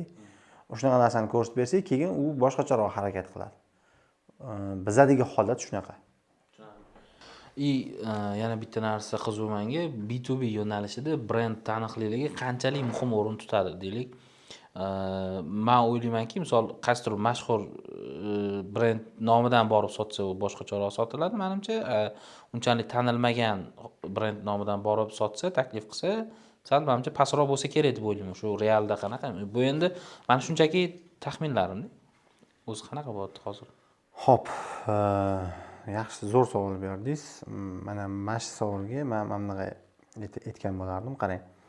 Brend mahsulotni narsasini siz sotib o'tirishingiz keragi yo'q. Sotib o'tirishingiz keragi yo'q. Siz o'zi brendni bilasiz, ishonasiz, u necha yildan beri bozorda bor. Borasiz, shunchaki sotib olasiz, sizda bo'lganligiga xursand bo'lasiz, bo'ldi. O'tda sotuvchi bo'lish ham kerak emas deb. Yo'q, sotuvchi bo'lish, endi sotuvdan xabardor insonlarni qo'yishadi. Qisman, lekin chuqur kuchli kompaniyalar o'zi yaxshi xodimlarni ishlatadi. Men aytmoqchi bo'lgan narsam, brend emas bo'lgan kompaniyalarda brend bo'lgan kompaniyalarga nisbatan menejerlari kuchliroq bo'ladi har doim. Nimaga bunaqa deyapman? Ular birinchi o'zini sotadi, keyin o'zini sotgandan keyin mahsulotini sotadi. Kurashadi-da ular. Kurashadi. Ana ular faqat brend sotadi. O'zini sotib o'tirish keragi yo'q. Sizlarda Siz misol uchun siz qayerdadir ko'rganmisiz? Misol uchun kuchli bitta brendni kirib olib do'konga o'zini mahsulotini maqtayotgan. O'zi kuchli brend-ku o'zi bozorda shundoq ham. Kuchli brend u maqtab o'tirmaydi. Biladi uni hamma. sizlarda qanaqa ishlar olib borilyapti deylik, mana shu ochiqlash mumkin bo'lsa, nimalar qilyapsizlar deylik, brend darajasiga olib chiqishga, taniqlikni oshirish uchun nima xatti-harakatlar bugungi kunda olib borilyapti? O'zi biz brendmiz. Mana shunaqa endi yanada qo'yamiz, конечно. Yanada o'zi qanaqa ishlar olib borilyapti? Mani nima deydi? Instagram ochib olib, video joylab, SMS qilish aytmayapman o'zi. Deylik, nima ishlar qilyapsizlar deylik. Brend bu o'zi aslida ishonch. Aytadigan bo'lsam, brend bu ishonch. Brend bilan ishlayapsizmi? Siz ishonch bergan bo'lasiz, davriya bergan bo'lasiz o'sha korxonaga, u korxona sizga o'sha ishonch berganligingiz uchun eng yaxshi xizmatini, eng yaxshi mahsulotini beradi. Endi qarang. Biz nima qilyapmiz? Biz o'zi bozorda shu paytgacha o'rnimiz bor edi, o'zi shu paytgacha. Bundan bu yog'iga ham xudo xolasa bo'lib keladi. Bozordagi holatimiz ham o'zi yomon emas. Endi qilayotgan ishlarimizdan aytadigan bo'lsak, to'g'risini aytaman, bundan oldingi bitta ikkita korxonalarda marketing yo'nalishidagi narsalarga men aytganman, qiziqqanman, ko'rsatganman yo'llarini. To'g'ri, marketing bo'yicha menda tushuncha o'rgangan narsalarim ularnikiga nisbatan kamroq bo'lishi mumkin. Lekin qilishmaganda, bu yoqda bu korxonaga kelganimda men aniq ravon o'zimni vazifalarimni belgilab olganman, bu sotuv. Men shuning uchun endi mendagi javob beradigan narsalarim ko'p bo'lganligi uchun ham bu narsalarga men ba'zi paytda ahamiyat ham bera olmay qolaman, vaqtim ham o'zi fiziki yetmay qoladi. Endi brend tanitish o'zi bozorda hozir o'zi 2026-yilda o'zi ko'rayotgan bo'lsangiz, bozor to'lib ketdi brendga, hamma har xil anaqa qiyin bo'lib ketdi. Yo, to'g'ri, konkurensiya oshdi. Konkurensiya oshib ketdi brend. Men brend deganda, misol uchun deylik, mana deylik produktlarning ustida qanaqa ishlar olib boryapsizlar, qanaqadir izучениялар bo'ladimi bozorni, auditoriyani bir qanaqadir ko'tarish yo uznavaymizlar, qanaqadir ko'rsatkichlar o'lchanadimi misol uchun? Albatta, mana hozir men sizga 2-3 ta korxonani aytaman. O'sha korxonadan o'zi bizning brendni qanaqa darajada bilsangiz bo'ladi. Bu narsa ko'p joyda ochiqlanadi, ko'p joyda aytilinadi. Xonsaroy loyihasi bilan biz to'g'ridan-to'g'ri ishlaymiz. Hamma loyihasi bilan. Xonsaroydan kim uy sotib oladigan bo'lsa, Urban Doors eshiklari bilan foydalanayotgan bo'ladi. Bu brend. Bu portfolio. Bu portfolio, bu brend. Aytmoqchi emasdim o'zingiz. Yo'q, agar ochiqlash mumkin bo'lsa. Yo'q, bu ochiqlash aniq. Bunda muammo yo'q. Ikkinchisi Iskandar Building. Uchinchisi Better Best. Hop, to'rtinchisi SFH degan kompaniyalar. Bu Toshkentda 4 ta 5 ta katta quruvchi Toshkentni qurayotgan bo'lsa, o'shalardan 4 tasi shular, misol uchun. Shu kompaniyalar bilan kim shartnoma qilib uy olayotgan bo'lsa, shu Urban Doors eshiklarini sotayotgan bo'ladi va o'sha yerga borib mana eshik qanaqa? Mana misol uchun eshik korobka sotib olasiz-ku uyni korobka sotib olasizmi? Nima o'zgaradi? Mana 80%, 90% Toshkent shahrida qurilayotgan uylarning hammasi почти bir-biriga yaqin. Почти o'xshash. Nimasi o'xshash? Betoni bir xil bo'ladi, g'ishi bir xil bo'ladi. Surayotgan, devorga surayotgan narsalar hammasi bir xil bo'ladi. Nimasi farq qiladi? Eshigi farq qiladi, romi farq qiladi. Farq qilsa kvadratini, koridorining kvadrati katta kichikligi shunisi farq qilishi mumkin. Qolgan hamma narsasi bir xil bo'ladi. Lekin iste'molchining o'zi kelib birinchi ushlaydigan narsasi eshik. Birinchi ushab eshikni bunday ochgan paytda u eshikni zo'rini qo'ygan bo'lsa, o'sha kompaniya, qurilish kompaniyasi, u o'shadan boshlanadi. Ishonch, brendga ishonch Urban Doorsdan boshlanadi. Hoppa. Brendga ishonch Urban Doors. Zo'rani qala. Brendga ishonch. Texnikalari yaxshi. Ana o'shatda siz eshikni ochib kirdingizmi, bo'ldi, orzuyingizdagi uyga Urban Doors shuni eshigini ochib kirayotgan hisoblanasiz. Zo'r ta'rif bo'ldi, lekin bu joyni kesib o'zligiga qo'ysa ham bo'ladi, lekin yaxshi kontent bo'ladi, yaxshi ta'rif bo'ldi, chiroyli bo'ldi. Chunki uyni boya o'zingiz aytdingiz-ku, kimdir umrboyinida bir marta oladi, Shunaqa. kimdir ololmaydi. Chunki uy qimmat. Uy qimmat. Yoki ehtiyoji ham bo'lmaydi. Misol uchun ehtiyoji ham bo'lmaydi. o'zbeklarda baribir ota hovli, To'g'ri. misol ota-onasidan keyin o'sha hovlida yashaydi butun umr. Bu aytgan gapingiz ham to'g'ri. Kimdir misol uchun uy sotib oladi, kimdir sotib ola olmaydi, kimdir вообще o'zi ehtiyoji ham bo'lmaydi, Lekin o'sha ehtiyoji bo'lib turib, o'sha bormoqchi bo'lib, olmoqchi bo'layotgan kompaniyalarga borsa, bizning mahsulotimizdan foydalangan bo'lasizlar qanchalik bahoni o'zingizlar shu kommentariyada belgilab ketasizlar. Kim olgan bo'lsa, Urbandorsga ishonch faktura jo'natib yuboramiz reklamaga. Xudo xolasa, shu paytgacha anaqa bo'lmadi, unaqa katta qanaqadir jalba tushib bo'lmadi. Bundan buyog'iga ham xudo xolasa mijozlarni talab va takliflarini o'rganib, yaxshi anaqalarni berishga harakat qilamiz. Yaxshi. E'tirozlar, qanaqa ko'proq e'tirozlar bo'ladi? Deylik, sotuv vaqtida qanaqa ishlaysizlar e'tirozlar bilan? Deylik, mana qimmat, o'ylab ko'raman, keyinroq gaplashaylik. Endi uchi hamma joyda bir xil. E'tiroz, u qimmat deyishchi, mana ya'ni qimmat degan narsaga siz qanaqa qiymat bera olishingizga bog'liq.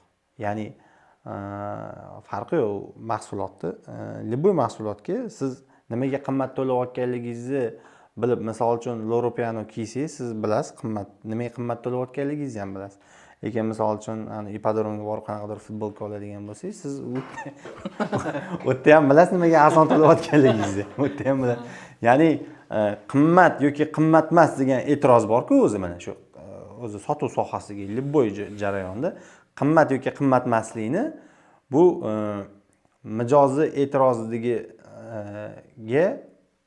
menejerning gapi emas.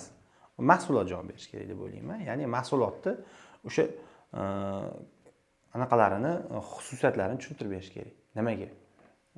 Ya'ni sizga o'zi nima kerak, necha pullik kerak, misol uchun. Unga balki u mahsulotni egasi emasdir o'zi umuman. O'zi boshqa mahsulot olmoqchidir u odam. Ya'ni o'shani tushuntirib beradigan bo'lsak, u odam o'zi unaqa savol bermaydi sizga nimaga qimmat bu yoki nimaga boshqalarda bunaqa. Yo'q, akajon, keling siz bilan kelishaylik. Sizga nima mahsulot kerak? Mana bunaqa kriteriyalarni aytib berasiz sizga. Menga mana bunaqa mahsulot kerak, bo'yi bunaqa bo'lishi kerak, rangi bunaqa bo'lishi kerak, og'irligi bunaqa bo'lishi kerak. Shu mahsulotdan unga men mana shuncha pul to'lamoqchiman desa, keyin o'sha mahsulot haqida menejer unga tushuncha bersa, keyin u odam qayta u savolni bermaydi deb o'ylayman. Bu yerda baribir ko'p narsa borib menejerga taqaladi. Menejerning o'zi o'sha jarayonni o'zida e'tiroz tushadi. E'tirozni o'ziga sirazi javob berib ketish kerak. Qanaqa qiymatga egaligini olayotgan mahsuloti, shunda e'tiroz unaqa ko'p katta globalniy muammo bo'ladi deb o'ylamayman. Bizda ham xuddi shunaqa. Bizda ham mana e'tiroz bo'lgan vaqtda biz o'sha aytgandek o'sha kriteriyalar bo'yicha sirazi so'raymiz. O'sha so'rayotgan narsasiga yarasha mahsulot tushuntirib beramiz. Bo'ldi. Tushunarli. Endi ozgina keyslar haqida gaplashsak. Bo'lib o'tgan tajribada deylik eng o'sha muvaffaqiyatli keys qanaqa bo'lgan? Summasini agar ochiqlash kerak bo'lsa, qanaqa bo'lgan shartnoma tushun? Xo'p. Qanaqa qiyinchiliklari bo'lganki, yechim berib, muvaffaqiyatli qilib yakunlagansizlar? Xo'p, endi uni ochiqlash mumkin yoki mumkin emas. Eng katta keyslarimizmi? Endi qatga ishga qo'yganimizni aytaymi endi? Yo'q, protsess qanaqa bo'lgan? Borildi, misol uchun отказ berishdi, umr 1 yil o'tib ketdi oradan, yana nimadir qanaqadir instrumentlardan foydlandinglar. Misol telefon qildinglar, yana uchrashuv belgiladinglar, bordinglar, o'sha nima protsess qildinglarki, o'sha rad etayotgan sotib olishga to'g'ri ehtiyoji bor, olish kerak kimdandir, sizlardanmi, boshqadanmi olish kerak, lekin imminni sizlar o'zingizlarga qanaqa sotgansizlar o'shanga? Protsesslar qanaqa bo'lgan? Nimalar qilgansizlar? Men o'zimda bo'lgan bitta zo'r anaqani aytib beraman. Uzoq emas, mana shu men Bodomzor masjidining to'g'risida bitta turar joy majmuasi qurilyapti. SFX kompaniyasi qurilyapti. Aynan shu korxona bilan men o'zim переговор olib borganman, o'zim qatnashganman shu jarayonda. Adashmasam 7 oy deganda shu сделкani yopganmiz. Haligacha u davom etyapti. Chunki anaqani buyurtma berilgan sonlari ko'proq. Endi qarang, u yerda qanaqa bo'ldi? 7 oy davomida u mijozimiz bilan biz gaplashib, takliflarni berib, bizning eshigimizdan o'tganini asosiy sababi bizni ular xohlayotgan narsasini, ya'ni qilib berganimiz. Ya'ni ular nima xohlashyotgandi? Ular noodatiy dizayn xohlashyotgandi birinchi o'rinda. Boshqalarda bo'lmayotgan dizayn. Individual dizayn ham qilib beriladi, to'g'rimi? Bizda misol uchun noodatiy dizaynni bizga ko'rsatishdi. Hop. U dizaynni biz o'zimizning o'sha dizaynerlarga ko'rsatdik. Dizaynerlarimiz aytishdi, buni qilsa bo'ladi deyishdi va o'sha kim mana shu Bodomzordagi uydan uy sotib olgan bo'lsa, tepasiga SFH House deb yozilgan. O'sha brendini tushirib berishni so'radi. Bu birinchi kriteriyasi bo'lsa, ikkinchi kriteriyasi eshikni ko'rinishi va balandligi, qalinligi yaxshi eshik xohlashdi. Shunaqa dizaynni biz qilib bera oldik. Ular xohlayotgan vaqtda, xohlayotgan sifatda. Va ularga o'sha namunasini ko'rsatdik, ularga ma'qul keldi va o'sha zelkani yopdik. Shu aytgan narsalarimga, shu jarayonga 7 oy vaqt ketdi. Xo'p, endi baribir oxirgi natijada bu. Ya'ni ko'rdi.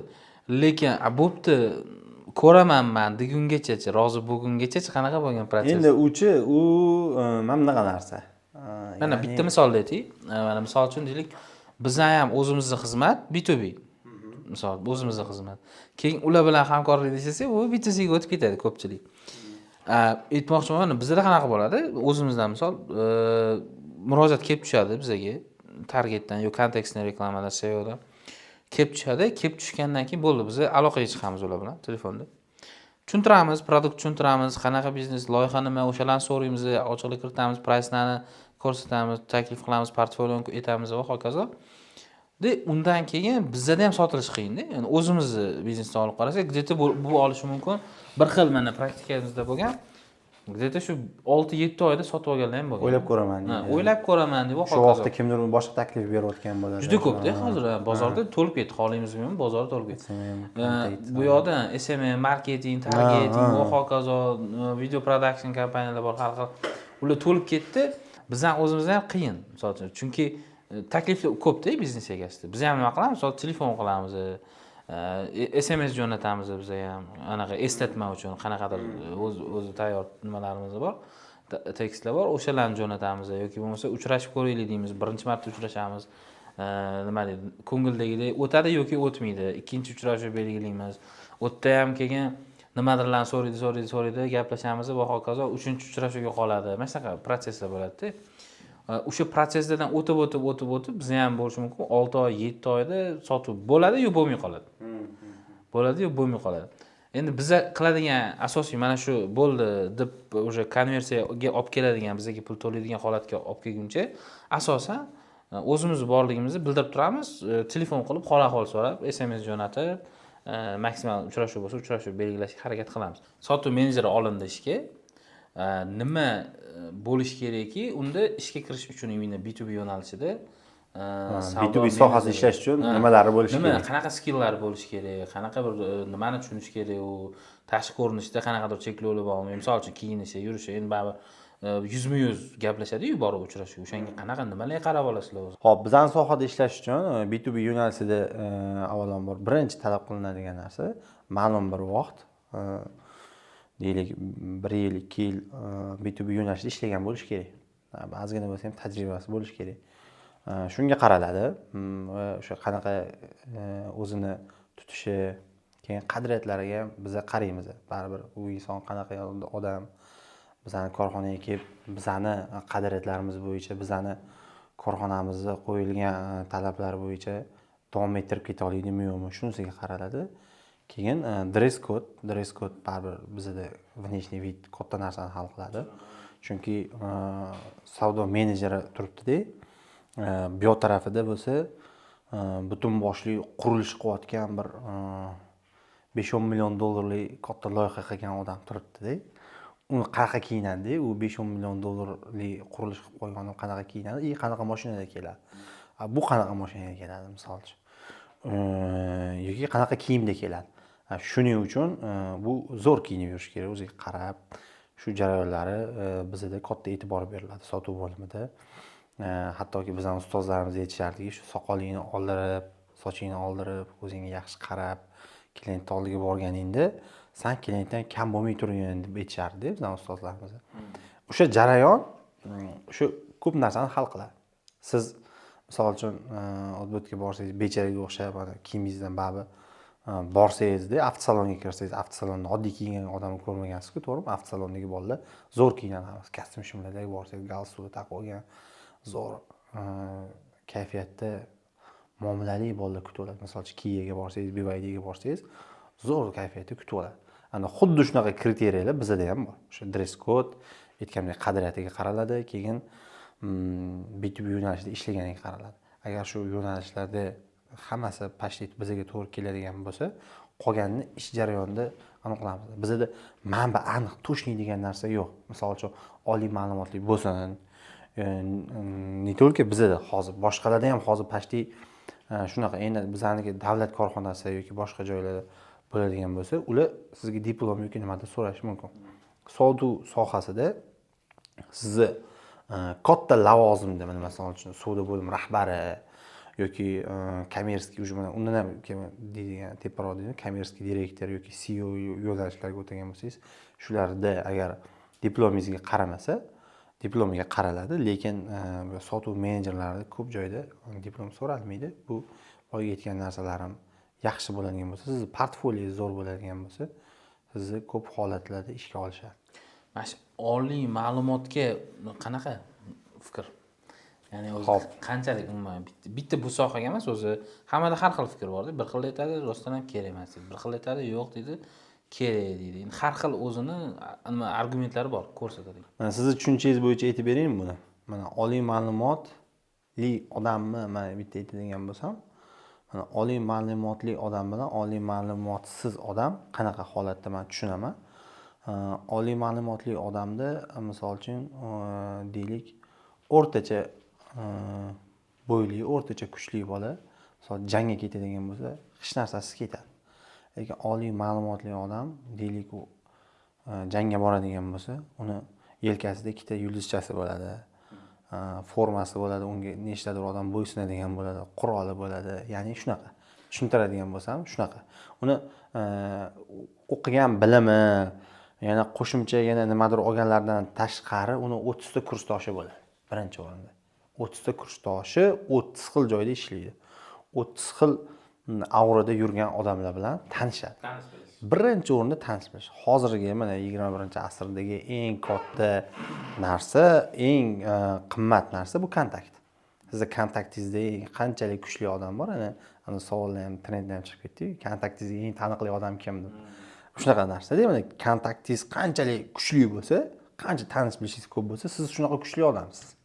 Bu shunga ta'sir qiladi. Oliy ma'lumot aynan shu narsa. Siz bilimingizdan tashqari beriladigan eng katta kuch, eng katta qiymat shu. Menda ham shunaqa fikr, bir xil, misol uchun, men endi nima demoqchiman? Kerak emas demayman men, kerak. Mana shu narsa uchun ham kerak. Networking uchun ham kerak. Men aytmoqchi bo'lgandim, to'g'ri, ikkiga bo'lingan-da. Bir xillar bor, misol uchun, mana deydi, men og'ayni yuridический bitirib, anaqada 3 qahramonda do'konda narsa sotyapti. Ikkovimiz ani kira qilib yuribdi. Yo'q, lekin unaqalar ko'p. Shunaqa deydigan bo'lsangiz, mana oliy ma'lumotli diplom u yuridический Westminster bitirgan bo'lsa, diplomi degan odam bor-ku. U Westminster diplomi bo'ladimi, Kayoni diplomi bo'ladimi, farqi yo'q, iqtisodda diplomi bo'ladimi, diplomi degan odam baribir diplomi. Lekin mana shunaqa odamlar bor, men bilaman o'zim. O'zi oliy ma'lumotli emas-da, lekin oliy ma'lumotli buxgalteri bor, oliy ma'lumotli CEOsi bor, oliy ma'lumotli moliyachisi bor-da, mana o'zi lekin hech qayerda bitirmagan-da, anaqani yurgizadi, korxonasi bor, anaqasi bor, lekin oliy ma'lumotli emas, oliy ma'lumotlarni ishlatadi. Ya'ni u odamning o'ziga bog'liq. Bu gapim bilan men ishlamasdan turib shunaqa biznes ochib, shunaqa narsa qilinglar degan targ'ib ham yo'q, bu yerda boshqa ham o'qish kerak. Ya'ni tanlaydigan yo'lga bog'liq deb o'ylayman bu. Men misol uchun kim bo'lmoqchiman degan savol-da, o'zi bu odamga. kim bo'lmoqchiman? O'sha yo'nalishida oliy ma'lumotli kerak bo'lib turib, o'sha etapdan o'ta olmaydigan bo'lsa, o'qish kerak. Agar boshqacha yo'l bo'ladigan bo'lsa, o'shani qilish kerak deb o'ylayman. Bu meni fikrim. Shunaqa, o'zi jamiyatda shunaqada, misol uchun yoshi kattalar ham mana bir xillar bor. SSR davrini yaxshilikda ijtimoiy tenglik bo'lgan, hamma bir xil bo'lgan, antkirsen ham bir xil. Lekin rivojlanmoqchi bo'lgan, o'smoqchi bo'lganlar yomon deydi misol uchun. B2B yo'nalishida misol uchun deylik bizani yangi ko'rayotganlar bo'lsa, deylik sohada yangi ko'rayotganlar bo'lsa, nimalarga, qaysi qadamlarga chuqurroq, yaxshiroq ahamiyat bersa, konversiyasi yuqoriroq, успешный сделкасы ko'proq bo'lishi mumkin deylik. Qanaqadir qadamlar bormi? Misol uchun, mendan kimdir so'rasa, men aytishim mumkin. Mana bunaqaga e'tibor bersangiz, ko'proq sotuv bo'ladi deyishim mumkin. Shunaqa bormi B2B? Xo'p, B2B yo'nalishida eng ahamiyat berish kerak bo'ladigan narsa bu razrabotka. Bo'ldi. Razrabotkani ko'pchilik oxirigacha qilmaydi. Ya'ni, mana misol uchun, men Fath Sinemada ishlayman, misol uchun deylik. Sizga men o'zimni xizmatimni sotmoqchiman. Sizga men bir marta bordim, siz bilan uchrashdim, gaplashdim. Siz aytdingizki, men o'ylab ko'raman dedim. 3 kundan keyin yoki 5 kundan keyin aytib o'raman dedim. Shunaqa bo'ladi-ku endi babsizda. O'sha vaqtdan keyin sizga yana telefon qildimda, siz ukam menga uncha ma'qul bo'lmadi, yo'q dedingizda. Boshqa joy ko'ryapman ukam, yo'q desangiz, telefonni o'chirib qo'ydingizda, bo'ldi, shu bilan men qaytib chiqmadim. Lekin o'sha vaqtda men aytishim mumkin ediki, oka, nimasi to'g'ri kelmadi? Aynan mayli biz uchun, mayli oka, kelajakda ishlamasak ham ayting, boshqa korxonalarda biz o'zida shu qaytib shu keys qilmasdik, oka, nima ma'qul bo'lmagani mayli, agar aytishingiz mumkin bo'ladigan bo'lsa ayting deb turib, sabablarini bilib o'rganib, yana bir haftadan keyin yana o'sha odam oldiga qaytib, oka, bizda mana bunaqa narsalarni biz to'g'rilab qo'ydik. Keling, mana bunaqa taklifim bor endi sizga. Mana bunaqa deb men qaytib borishim mumkin edi. Ya'ni taslim bo'lmaslikda.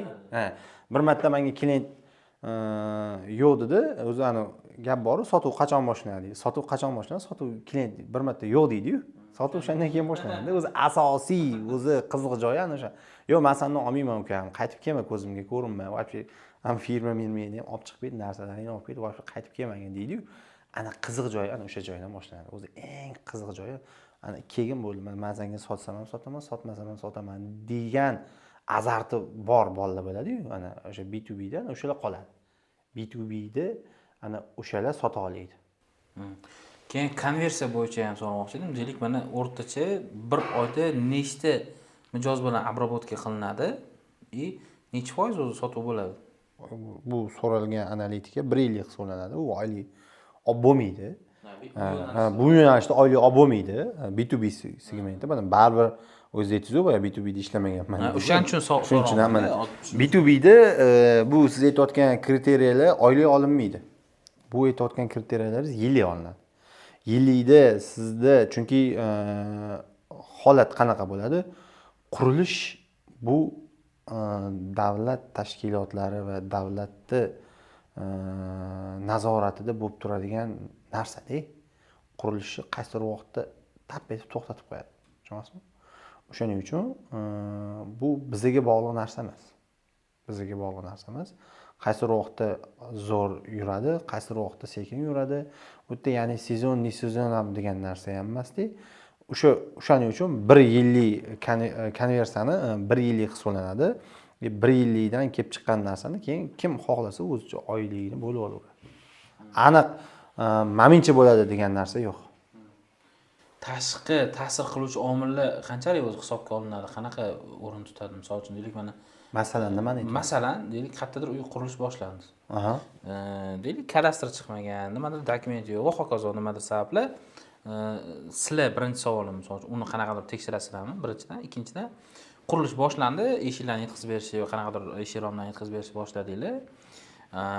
O'sha dokumentlar noto'g'ri bo'lgani uchun to'xtatilib qo'ydi, misol uchun. Ish to'xtagandan keyin baribir sizlarda nasiya bo'lsa kerak, misol uchun. Qanchadir beriladi, qisman o'tkaziladi. Bu-chi, mana shu aytayotgan narsangiz hozir mana yomon xabar tez tarqaladi deydi-yu.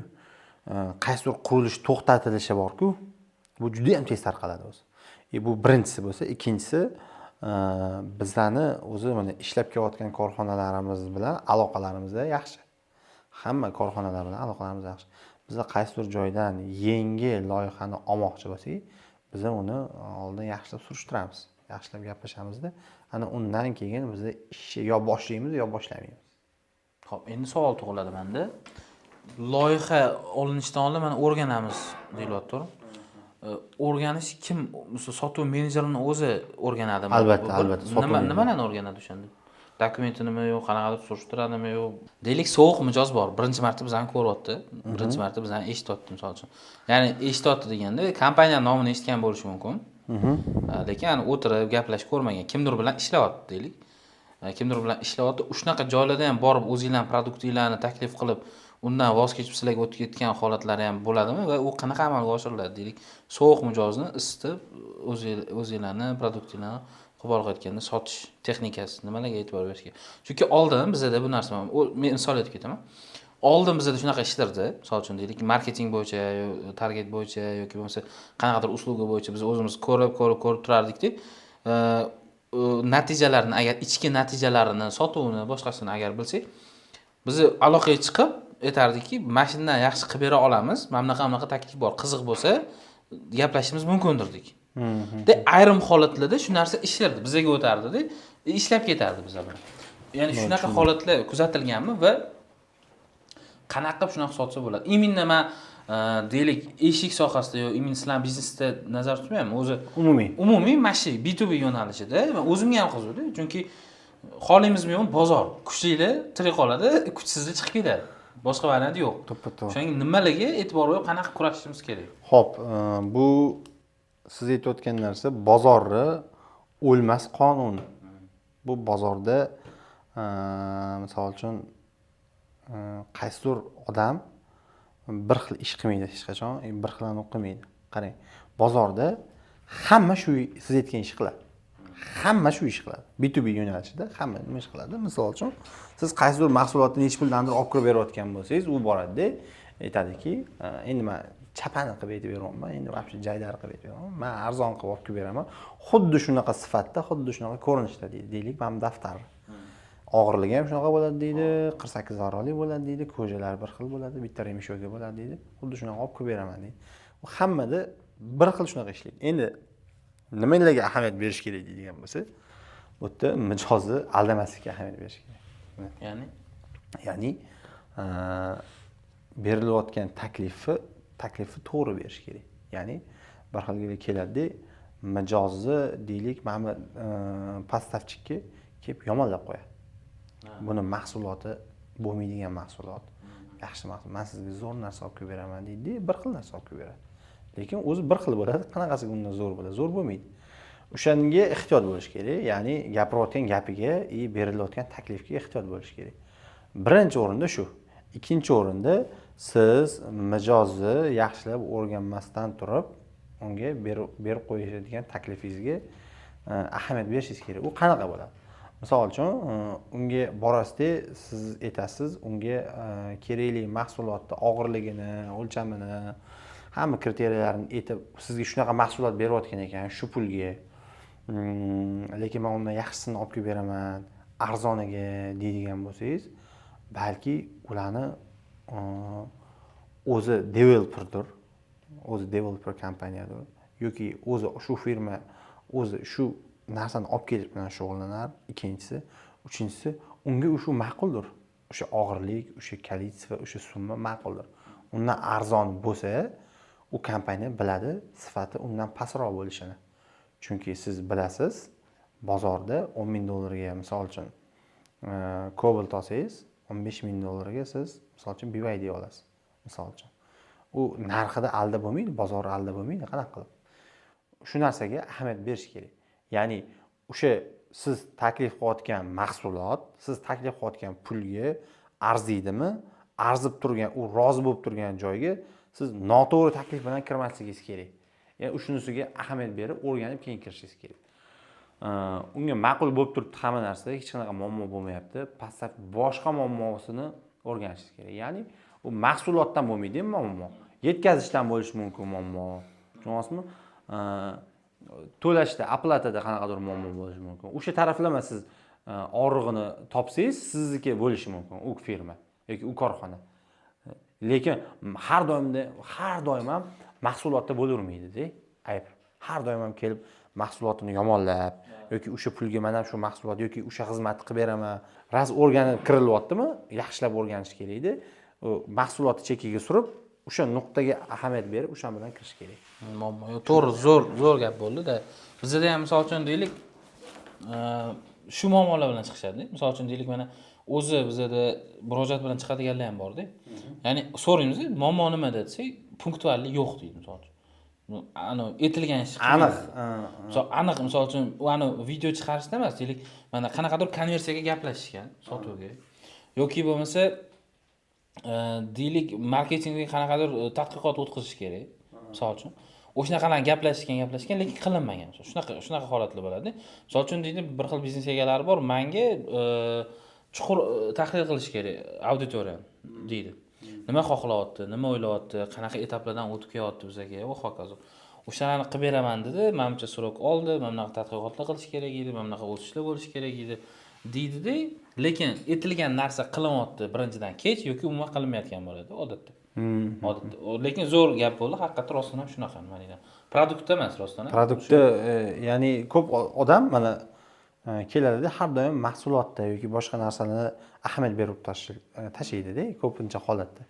Yoki u mahsulot o'shalarga qoniqarli bo'ladi, yoki smetadan o'tgan mahsulot, u o'sha korxonaga qurilish kompaniyalarida bo'lgan bo'lsa, qurilish kompaniyasida smeta bo'ladi.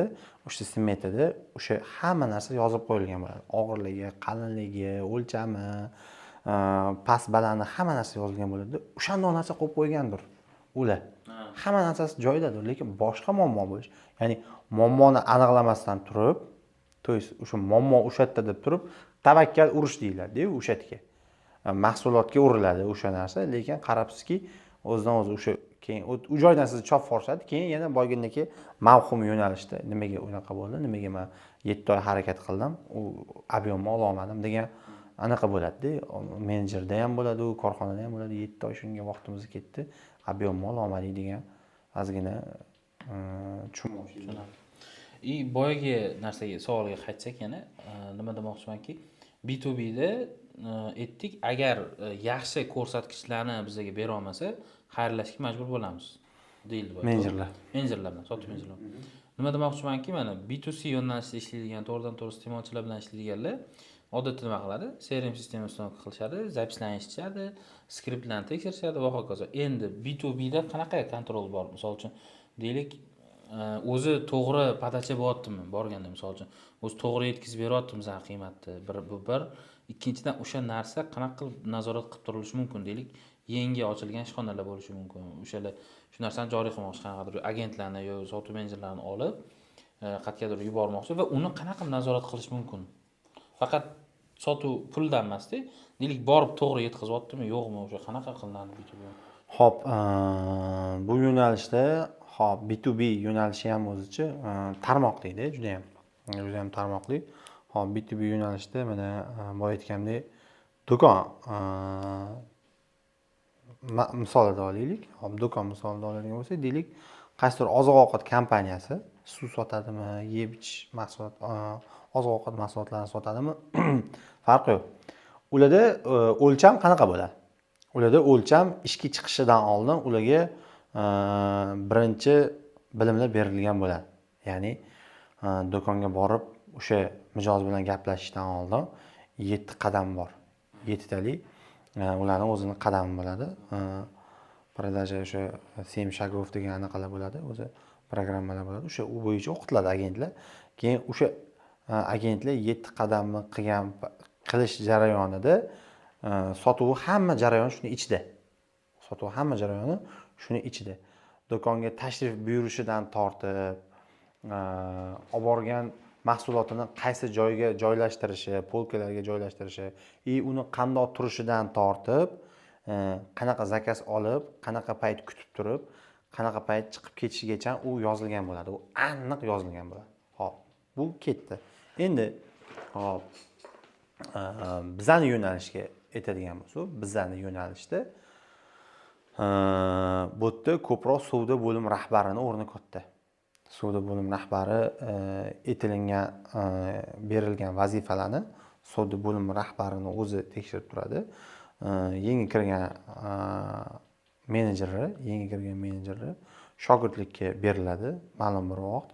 U o'sha shogirdlikka tushgan vaqtida o'zini o'rganadigan odamidan qaysi mijoz bilan qanaqa gaplashilyapti, qanaqa taklif berilyapti, qanaqa kommersiy предложение qilib berilyapti, qaysi e'tirozdan keyin qanaqa unga yechim beryapti, o'zi вообще yechim bera olyaptimi yo'qmi, shu bilan yuradi va shu vaqt ichida qisman o'rganadi.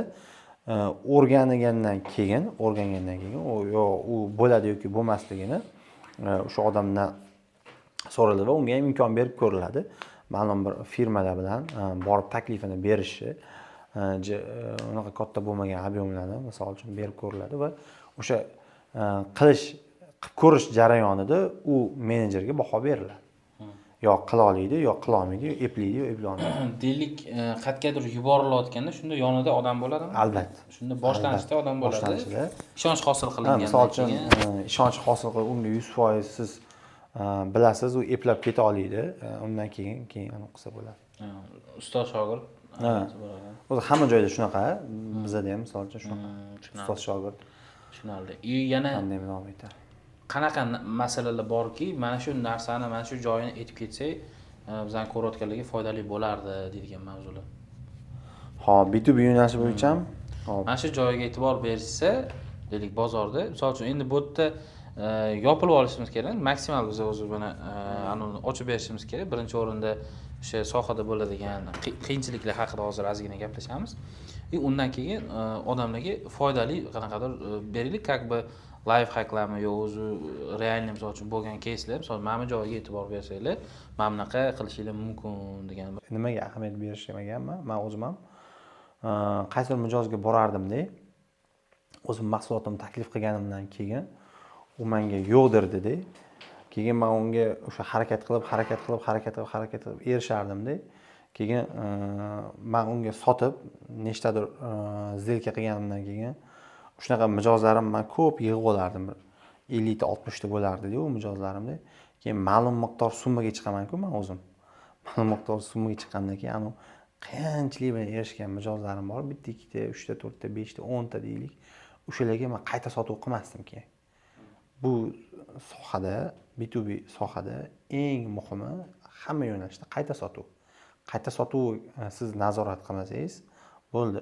Korxonani ham, o'sha yerdagi menejerni ham ulushi chiqib u korxonadan yoki do'kondan yoki o'sha bozordan o'sha anaqani ulushi chiqib ketadi.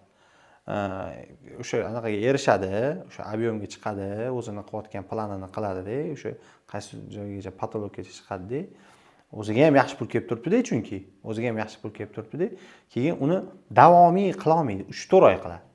Ya'ni gap bor, chempion bo'lish oson, lekin uni ushlab turish qiyin-da. Unga kerak bo'lib turgan pul 4-5 oyda qildi, nimadirlarni oldi, o'ziga kerakli narsalarni sotib oldi, boshqa qildi. Ya'ni bu yerda ko'p narsa nimaga borib taqaladi? Korxonaning qadriyati bilan robbi nazorat. Ya'ni u yerda zerikib qolayotganligini vaqtida bilish kerak. Zerikib qolyaptimi, bo'ldi, mijozlar bilan ishlamayaptimi, yo uni rotatsiya qilish kerak u yerda, yoki bilmayman qanaqadir motivatsiyasini tushib ketyaptimi uni, bilmayman, yo qanaqadir oilasida muammosi bormi u menejerni, yoki umuman o'zi вообще o'tda bo'lgisi kelmayotgandir, unga yangi anaqalarni marralarga erishgisi kelayotgandir. Shu narsani kontrol qilib turish kerak. Erishadi, qanchadir vaqt pul topadi, qanchadir zo'r ishlaydi, keyin tashab qo'yadi. 4 oy, 5 oydan keyin-da. Keyin so'rasangiz, asosiy so'da yo'q deydi, lekin so'da yo'q qo'yadi. Lekin tekshirsangiz, bu to'g'ri unaqa bo'lib chiqmaydi. Mana shu motivatsiya haqida ham gaplashmoqchi edim. Deylik, xodimlar bor. Ularni baribir ruhlantirib turish kerak. Moddiy, nomoddiy. Qanaqa usullar borki, ishga bo'lgan ko'zini yondirib ishlatish. Qanaqa usullar borki, foydalansak, bizga ham manfaatli bo'lib ishlatsak. Endi hamma har xil usul qo'llaydi, avvalasi. O'zingizdan misol qilib hammada har xil usul qo'llanadi. Misol uchun, endi u korxonani baribir moddiy tarafiga borib taqaladi. Baribir moddiy taraflama ko'p narsaga borib taqaladi. Misol uchun, pul motivatsiya emas, kimdadir pul motivatsiya, kimdadir oddiy salom alaykum gaplashib, misol uchun oilaviy muammosini bilib gaplashsa ham o'zi misol uchun rahbar odam bilan kimdir o'tirib ham misol uchun gaplashmaydi, yomon ko'radi kimdir rahbar. Chunki o'sha yerda u baqiradi, o'zinikini o'tkazadi. mana shu narsalarga bog'liq motivatsiya. Ya'ni ko'rishgisi ham kelmaydi rahbar bilan. Ko'rishgisi ham kelmaydigan korxonalar bor. Baqiradi, o'zini o'tkazadi. Yo'q deydi, mana shu narsa bo'ladi yoki o'shanga olib keladi, u ishdan bo'shash kerak, to'g'ri kelib qoladi. Shunaqa joylari bo'ladi. U unaqa joy bo'ladigan bo'lsa, siz har qanday motivatsiya bering, bu u motivatsiyaning qizig'i yo'q. Unaqa korxona bo'ladigan bo'lsa. Endi qarang. Xo'p, siz u odam nima uchun ishlayapti o'zi mana misol uchun. U odam oilasini boqyapti yoki ota-onasini qayergadir hajga jo'natmoqchimi, orzulari bor-ku u odamni baribir. Ya'ni o'zi bu yerda ozgina hissiyot taraflama qaraladi-da baribir. U odamni seli qayerda, ya'ni maqsadi qayerda. Ya'ni mana shu narsalarga ko'proq ahamiyat beramiz biz. Ya'ni o'shanisiga qarab bizada sovg'alar, premiyalar ajratilinadi. O'sha premiyaga qarab keyin bolalar ham intiladi. U 6 oyda bir mana shunaqa ajratib turiladi. 6 oyda bir keyin birinchi, ikkinchi, uchinchi o'rinlar qilib qo'yilgan. O'shanga qarab keyin bolalar intilib, yaxshi ishlab, o'sha o'zini ham ishlab yaxshi pul topish jarayonida, mobaynida o'zini hayotidagi yaxshi bitta orzulariga erishish yo'li turibdi-da bu yerda. Ham yaxshi ishlayapti, pul topyapti, ham orzuga erishyapti. Ana shu yo'llardan misol uchun topish foydalanamiz biz. Moliyaviy top. Endi nomoddiy motivatsiyalar qanaqa? Nomoddiy motivatsiya pul emas, pul bilan bog'liq bo'lmagan holatda ruhiyatni ko'tarish tomonlama. Chunki moliyaviy tomonlama ko'pchilikda bor-da bu yechim misol uchun. Moliyaviy tomonlama bo'ldi. Nima motivatsiya? Men bu misol uchun 5 million, 10 million oyliging, mana sani bonusing qo'shimcha. Mama Abdushi sanga desa bo'ldi. O'sha anada ruhlanadi bu odam. Men zo'r ekanman, men ishlayotgan ekan. Endi moliyaviy bo'lmagan nomoddiy qanaqa motivatsiyalar bor deylik. Ruhlantirish maqsad misol uchun xodimlarni deylik, настроенияsi tushib ketdi, rostdan ham sotuv bo'lmayapti. Rostdan ham qanaqadir сделкаlarni yopish olmayapti va hokazo. Qanaqa usullar borki, nisbatan ishga nisbatan yanada endi mendachi mana bunaqa narsa bo'lganda, qarang. Menda bu korxonada bo'lsa, undan oldin korxonada ishlagan joyimda bitta narsa bo'lgan. Rostakasim ishimizda bo'lmagan. Xodimlar o'sha aytgandek ko'zi yonib ishlamayapti. Vaziyatni aniqlashni menga tavsiya berishgan. Ya'ni o'sha yerda u nima bo'lyapti? Keyin bilsam, u xodimni uyida muammo ekan, ishga kelgisi kelmayotgan ekan. Ishga kelgisi kelmayapti emas, ishga kimdir kelishiga qarshilik qilgan uni.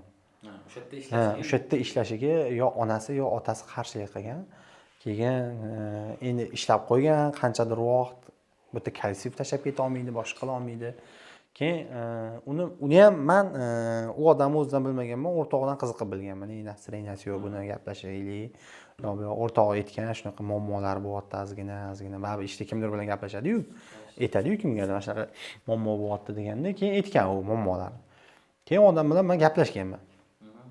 Odamni o'zi bilan emas-da, shu o'rtog'ini yoniga chaqirib olib, 3 kishi o'tirib mana shunaqa gaplashganmiz. Nima muammo aytgan, shunaqa oilaviy sharoitim mana shunaqa to'g'ri kelmayapti, menimcha ishdan bo'shadim kerak. Bu yoq degan. Keyin o'zi vitoga bilsak, oxiri u narsa ishga kech borishi bo'lgan uyga. Onasi qarshilik. Gap bilsak, o'zi uyga kech borayotgan bo'lgan. Endi u ayol kishi bo'lgan. O'sha yo'llarda qanaqadir probkalarmi, nimalardir qolib ketgan bo'lgan. Keyin qarasam, o'sha xullas oxirgi aniq aytmoqchi bo'lganim arzimagan narsa bo'lib chiqqanda. Keyin biz yechim qilganmiz, vohliroq ketishini o'sha anaqa bilan endi vohliroq tugatib anaqa qilishimizga to'g'ri kelgan. Endi yaxshi xodimimizdan ayrilib qolishni biz ham xohlamaymiz, u ham yaxshi ishidan ayrilib qolishi. O'sha muammosini eshitish jarayonida u men bilan o'tirib u paytgacha o'tirib gaplashmaganmiz. Biz unaqa yaqin o'tirib oilaviy sharoitini menga tushuntirib gaplashish jarayonida biz yaxshi gaplashganmiz edi u bilan-da. O'rtoq sifatida men gaplashganman-da. Keyin men uni eshitganman-ku, baribir bu odamni eshitasiz-ku. Eshitganda xodim o'zi bundoq yurakdan gapiradi-yu, siz eshitib o'sha muammosini hal qilib berasiz. Mana shu eng katta nomoddiy motivatsiya deb hisoblayman-da. Bitta muammosini bitta muammongizni hozir kimdir hal qilib bersa, siz ham u odamga nisbatan hurmatingiz oshadi yoki qanaqadir nimadir bo'ladi-da. Hatto pul bermasangiz ham rahmat aytasiz-da, misol uchun.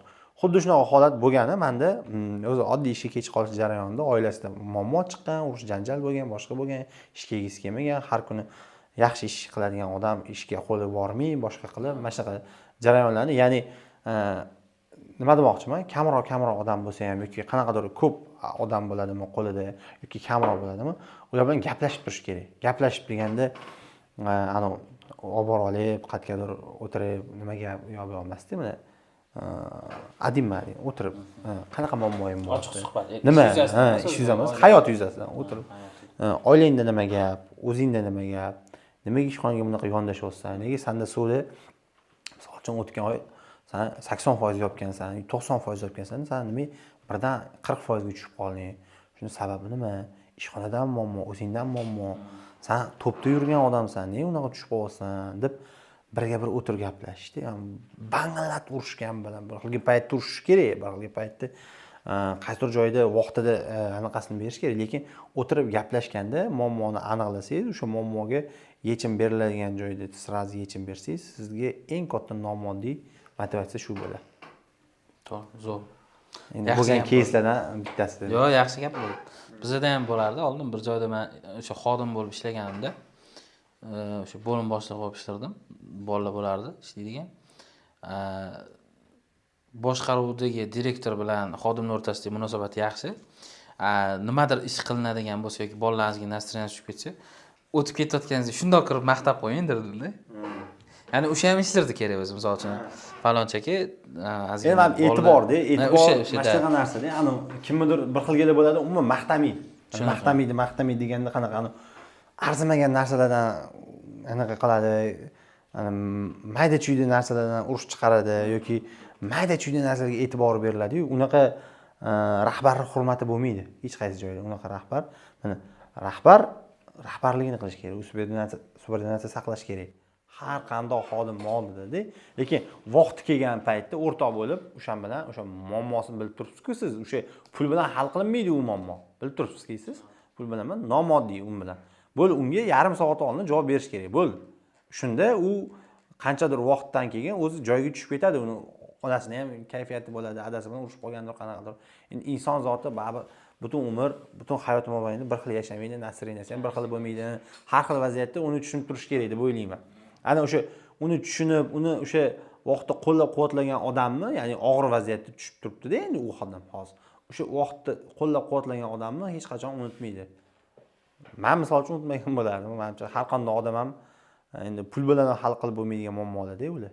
Endi ozgina maqsadlarga qaytsak, ya'ni har bitta insonning baribir maqsadi bo'ladi.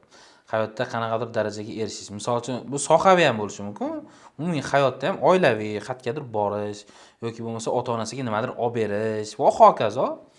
O'shalar bo'yicha. Misol uchun sohaviy hozir qanaqa maqsadlar bor oldinga qo'yilgan? Hayotda o'zi nimalarga erishish planidasiz?